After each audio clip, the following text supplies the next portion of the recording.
Okay, here we are with another episode of What is Dad Doing? So Dad, last time we were here, you did all the gas tank and got all this part up, and I think you were moving on to the brakes.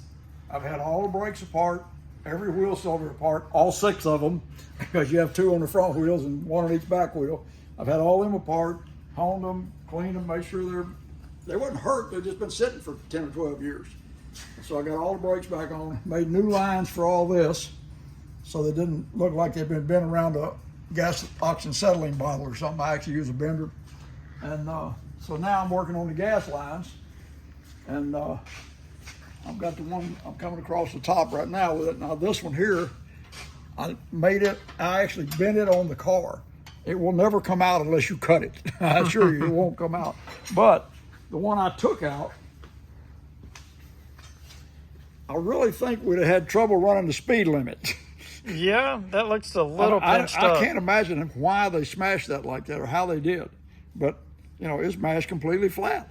Jeez. That's what you get when you buy a restored car. Yeah, you're exactly right. You're exactly right. Okay, so outside of that, we have this mock-up engine over here that you have, and tell us what you're doing over here with this air conditioning unit that is from Vintage Air. I bought a bracket kit from Vintage Air that they said that they was just made up for big block Chryslers. Well, I don't know where they got their big block Chrysler, but it don't fit. I've redone the alternator bracket and moved the bottom hole. I'll show you here. That's the way they had it. And then they had this goofy piece up here that they wanted you to bolt to the back of the alternator and bolt to that hole down there. Well, to start with, 413 don't have these holes, and that's what's in that car. That one has the hole now because I drilled it and tapped it. So I redid this bracket and just brought it all up where it all fits. And it'll bolt up just like a normal alternator would. I don't understand why they did that. Once I get it all squared away, I'm gonna take some pictures, I'm gonna call them, I'm gonna talk to somebody. But the power steering pump, it don't line up with anything.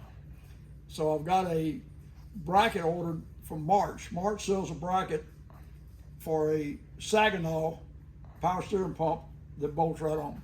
Because I've got one on my 62 Imperial, one on my 63 Imperial. What I should have done is order that stuff to start with. On the 62 and 63 Imperial, I made my own brackets to mount the compressor. It fit perfect. But this supposedly was bolted together and I didn't have to make the brackets. Well, I'd been better. I'd have saved time to make brackets, believe me, I would. All right. Well, that's the latest update. We'll check back in a few days and see where you are, see if you're still cussing this setup or not.